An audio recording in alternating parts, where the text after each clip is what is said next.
All right, everyone, welcome to the Uncaged Mindset Podcast, where we talk all things spiritual awakening and light workers who are the ones out there radiating their light out into the world. And today I have a very, very special guest. Before I get to our guest, please do me a favor and hit that like button and subscribe, because we are building a community of light and everyone is invited. Okay, all right, I'm excited. I can't wait. I have a very special guest today. She's a very, very powerful light worker and healer, and she is the author of the ebooks Introduction to Shadow Work and Inner Child Healing. She is a teacher, a channel, an energy reader, a certified nutritional practitioner, and has over 10 years of experience as a professional chef, and now helps guide individuals to learn about the benefits of a high-frequency diet and encompassing spiritual, we'll call it a diet, a spiritual diet into their lives. Please welcome, I'm so excited, the founder of crystalnutrition.ca, Sarah Vrabel. Hello. Hi, Charles. Thank you so much for having me. It's an honor. It's a pleasure to be asked, and I'm so stoked to be here. So thank you so much. Oh, I thank you. Thank you so much. You're really, you encompass high vibes, high frequency, high vibration. And when I was, looking to reach out for guests for the podcast, I'm like who, this podcast or these conversations are also all about leaving people with good energy and good vibes. And when I watch your YouTube channel, which is how I discovered you, you do these amazing meditations. You really, I could feel the grounding, and I'm literally buzzing on the other side of the screen. And so I wanted to bring some of that to our listeners and anyone who is maybe starting their spiritual awakening journey.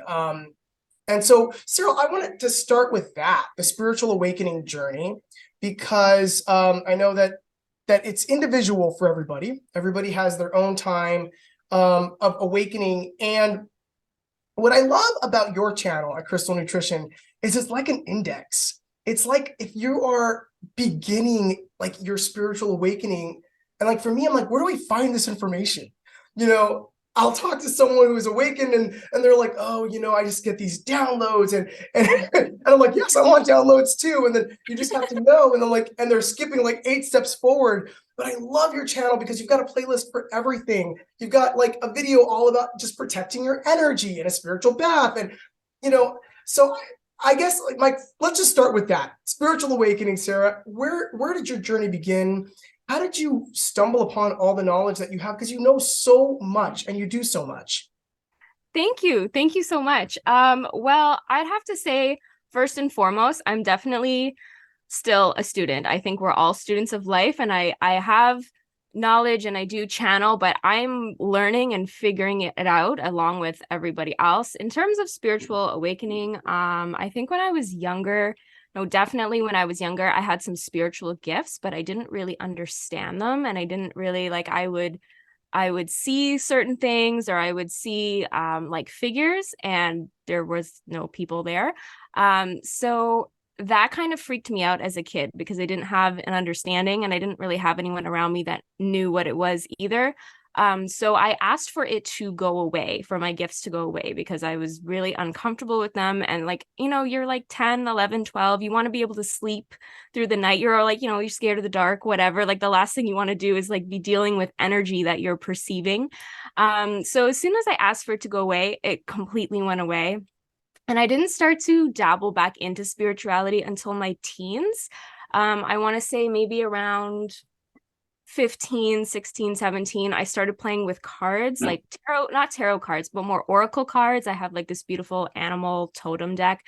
So I would start to do readings for myself, for family members who were interested, or friends. So I started to do that. But then alongside that, I was going to chef school and I was working in kitchens, but I was always sort of in tune spiritually. And I started to open back up to my gifts because I was exploring them, and it was from a place that felt safe for me. And then I took a couple courses in like crystal grids in Toronto, downtown Toronto, and I took some Reiki courses, and then I went back to school for holistic nutrition. So like all of these things just were sort of stepping stones and helped to form crystal nutrition. I did I think a few years ago, I really was opened up to the concept of shadow work and facing our shadows and facing basically all of our shit or bullshit. I'm hoping I can swear on this Yes, you podcast. can. Okay. Truth, yes, truth here. We Yeah. tell the truth here. All right, cool. So yeah, so it's sort of been this, ever since then, it's been this sort of organic self journey and self-discovering and realizing that I had gifts and that I could share them with other people. And everything that I did for shadow work and for inner child work, I just wrote down everything that I did. I did meditations and I wrote everything down, and then I compiled them into the ebooks because I thought, you know what, this is a good roadmap and tools. And I would never tell somebody exactly how to do something because our journeys are also nuanced and there's so many different variables to everything. So I look at them as like, just like you said, you articulated it perfectly, just providing a roadmap of tools for people who are beginning their journey and want to start to dabble in it, but at their own pace and with no pressure, no expectations, and just exploring that way. Hopefully that answers your question. Oh, Sarah, that was lovely, and that was amazing. But I love what you said about kind of your own rediscovering at your own, like in a safe place. I think it was like Yes. high school, and you were able to kind of command and kind of control how the information and learning was happening for you. Because I imagine as a kid, it's happening to you, and it's quite scary. And Yeah. as you got older, you're like, oh wait, I can actually seek out this information from a safe distance at my pace. Can I ask you, like, was it then that you were able to then manage your gifts? Were you very comfortable just accepting your gifts and talking about your gifts, at that stage? Not at that stage. I would say it was a bit more private because it would just be like really close friends or family members. And I wouldn't necessarily, like, if I had like a part-time job, I wouldn't go into work and be like, oh, I pulled these cards and this is what they said. Like I was still very much privately exploring and starting to offer to other people, but like for free and in a free capacity and learning. So yeah, so I think probably within the last few years, I've gotten like crystal nutrition. In May of this year is going to be 4, my baby. Thank Congratulations. you. So I think really like leading up to launching crystal nutrition was when I really started to think like, okay, this is actually something that I can kind of shift my focus into and combine. It's like everything I did was like setting the stage for crystal nutrition and being able to offer it to other people. So it was really probably within the last 5 to 6 years that I've really started to learn how to harness my gifts. And, I'll still take courses. Like this weekend, I'm taking an advanced mediumship course with somebody who I really respect because, yes, I do a bit of mediumship, but I don't know everything. And someone might have a different way to do something. And I'm always open to learn. So I just think keeping an open mind, like I've learned how to harness my gifts, but I'm learning how to expand them and learning from other people that I respect as well. Oh, that's awesome. Yes, the learning never stops. Like No. you're always a student. And Yeah. I was listening, I watched a video that you did about kind of a humble approach as a practitioner. Like when you have these gifts, or when you do have, for example, mediumship abilities, or you're clairvoyant, clairaudient, and how maybe something will come through for someone that you're in the presence of, but maybe the message is not. Can you talk a little bit about boundaries?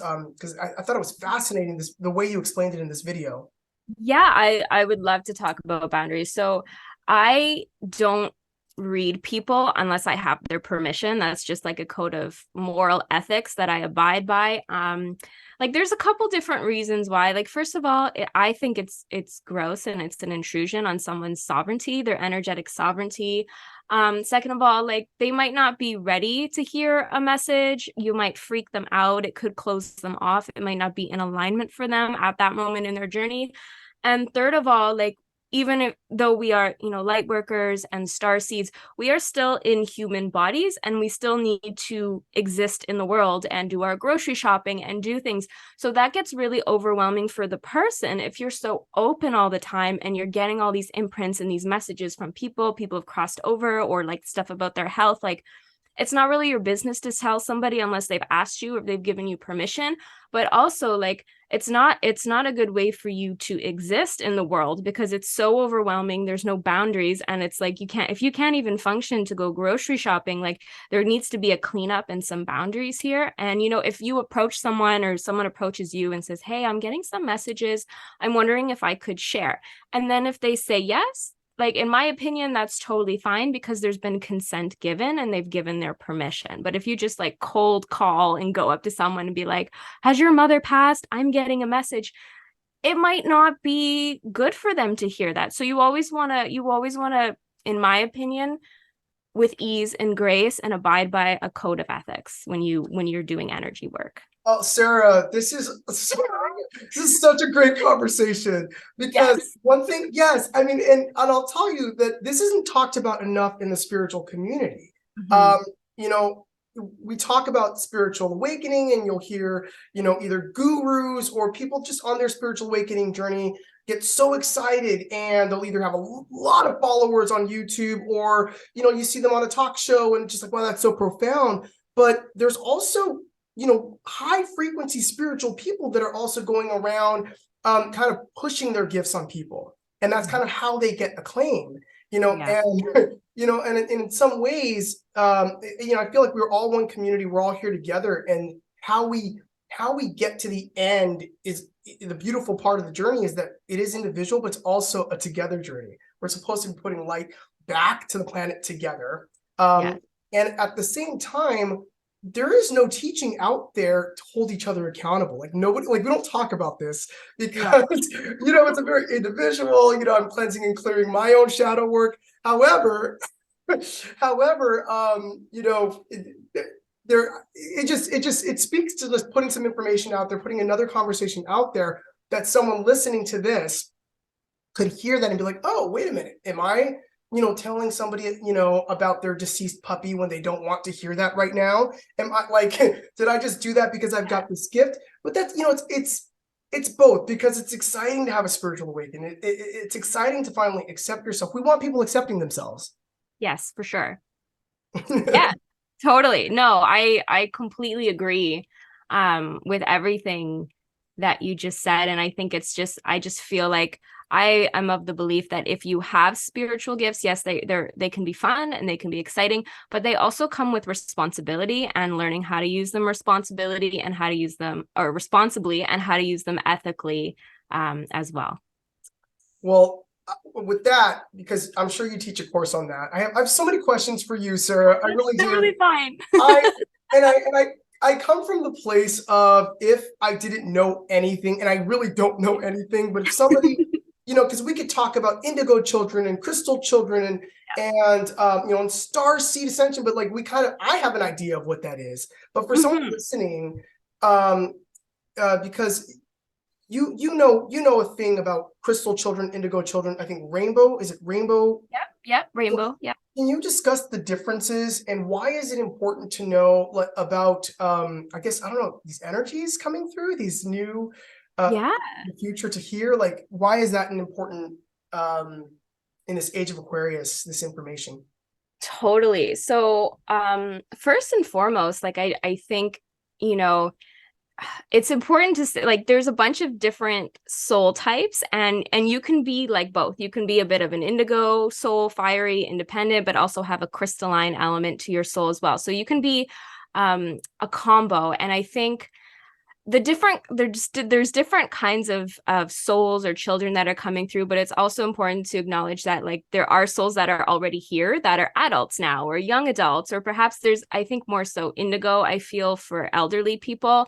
The indigo soul is more of a fiery, independent. You're more likely to find them protesting on the street about something. Like, they want to create ripples in the collective and help to break down old systems. So the indigos started to come first, like the indigo wave of souls.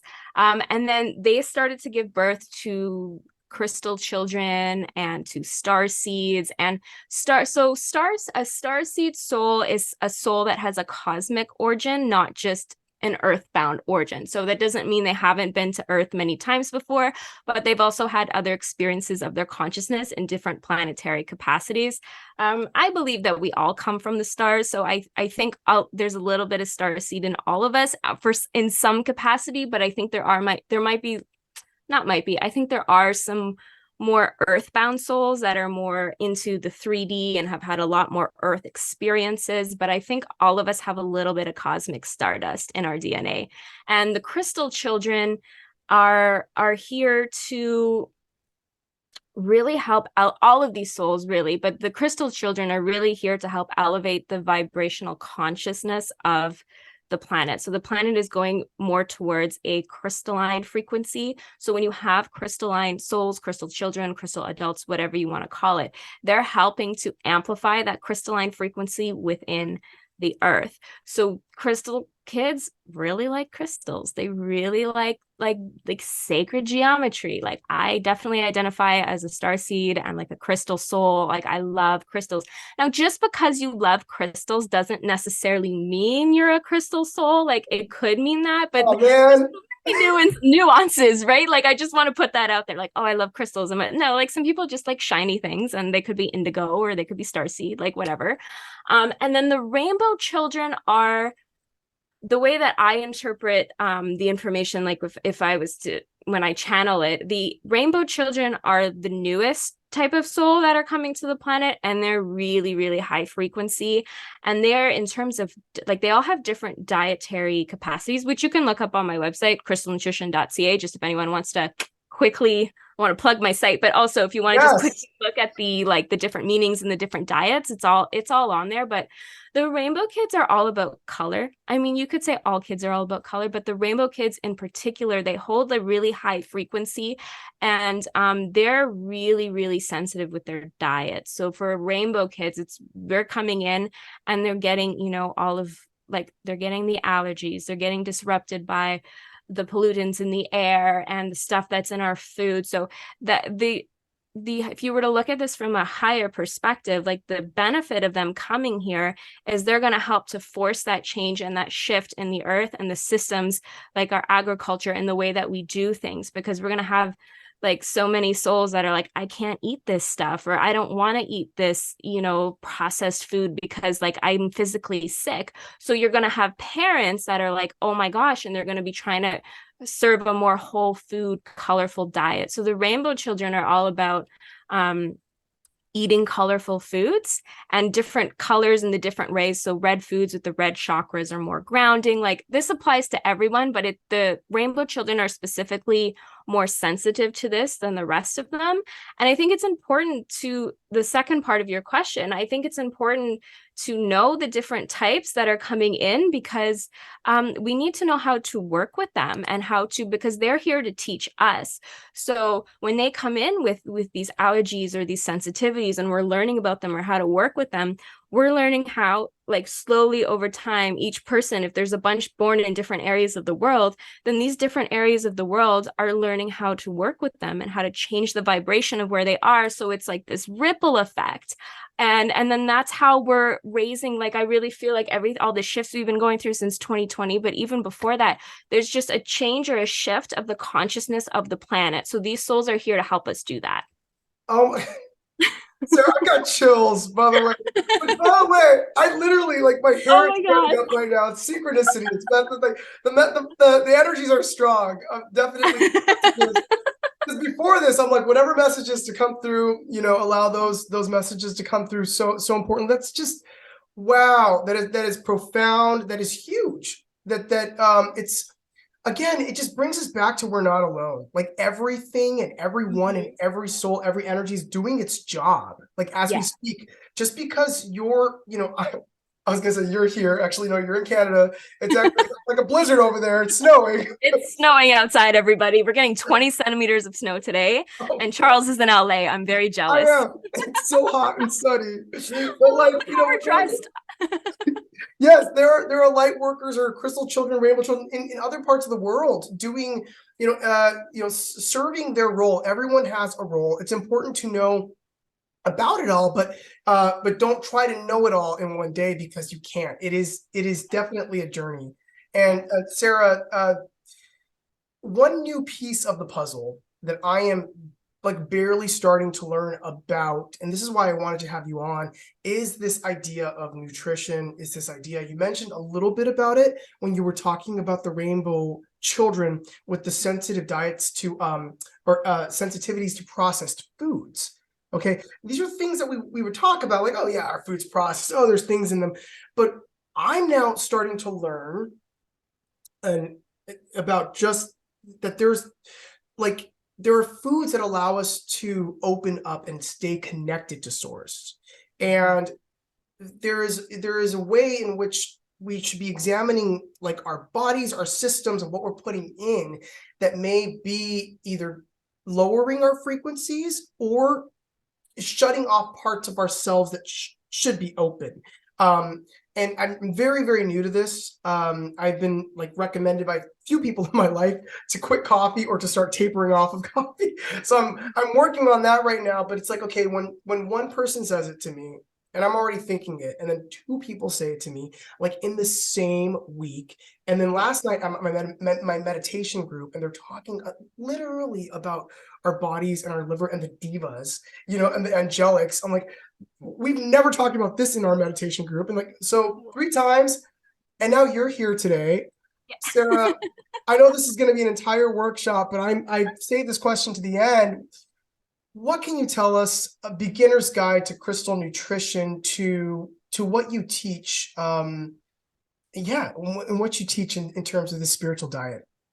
Yeah. Okay. So I offer, part of my healing and my medicine that I offer are intuitive eating consultations. So when I talk about intuitive eating, I'm talking about eating for the light body. So the light body is an extension of you, and it's like your soul and your light body. So when we eat higher vibrational foods, or foods that are in alignment with our energy source, we are helping to build the light body. And we want to build the light body because when we build the light body, that helps us to be completely in alignment and solid in our energy and our own energy field. And when we are in that state, it is easier for us to show up and offer our gifts to the world, and also to live our soul paths and to do what we came here to do, basically, and what we came here to learn. So it just makes it easier for us to be here, because Earth is a very dense dimension, like the 3D, the polarity, the body, our bodies are really dense. So when we eat higher vibrational foods and we build the light body, it's easier for us to be here, and it's easier for us to be in our vessels because we're in alignment with our vessels and we're in alignment with our energy and with source. And I take a look at intuitive eating in terms of, a great intro for intuitive eating would be the colors of the food that you're eating. Like I sort of mentioned for the rainbow children, but this is beneficial for everybody. Eating foods of different colors that are associated with the chakras. So if you have something like for the throat chakra, so foods that are blue, but also because the throat chakra is associated with the color blue, but it's also associated with the elemental of water and Archangel Ariel. So anything to do with water, to me, I associate with the throat chakra. So yes, drinking water, but in terms of eating stuff like seaweed, so nori, or the word is escaping me. Oh, dulse right now, putting dulse in your smoothies. There's so many, any sort of like seaweed component will really help energetically with the throat chakra, as well as all of the nutritional properties it has already for the body, things that have been studied, but looking at our food from an energetic point of view. And I think our relationship to food, and something else I want to talk about, and I learned this from this amazing lady that I did a collaboration with. She lives in Montreal. Her name's Melissa Walsh. Shout out to her, because I learned this from her last year when I ran a workshop with her. that when sometimes after you channel or spiritual work, you're really high up, right? So you might want to eat foods to ground you. And junk food is actually can be quite grounding because it's quite dense.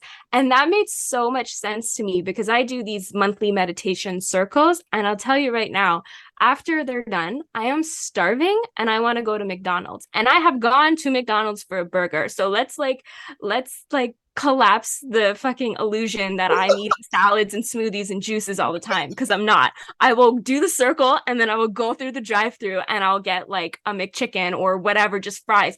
And it's so interesting because I don't eat like that all the time. I run the circles once a month. This is just the phase I'm at right now. You could talk to me in a few months and maybe I'm not doing that anymore, or in a few years, and that's fine. But as of right now, it just really clicked when she said that, because I was like, yes, so not to shame ourselves if we have the quote unquote lower vibrational foods, but it's in moderation. Like, as long as you're not eating that all the time, and if that helps to ground you, then that's fine. And then the next day you can have your juices or your smoothies or your veggies or whatever you want.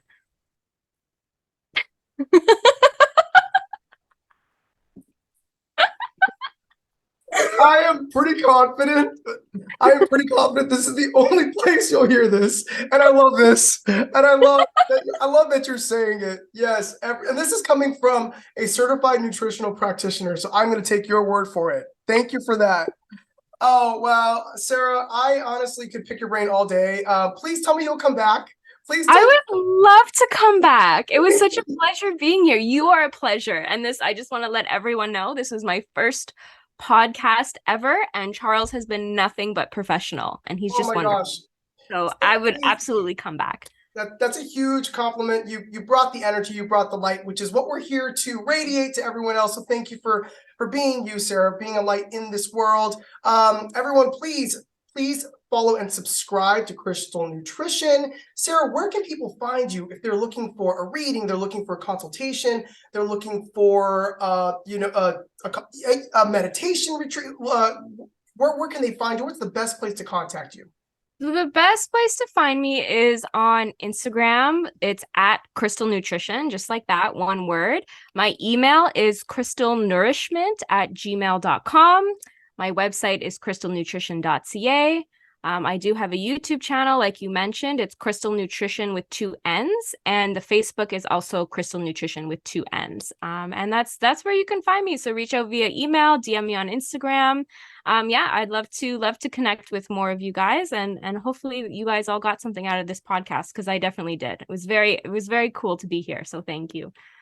With love and light, Sarah. Thank you so much. We'll definitely have you back here, and keep on doing that great work. Thank you again. Thank you so much. Great. Thank you so much, Charles.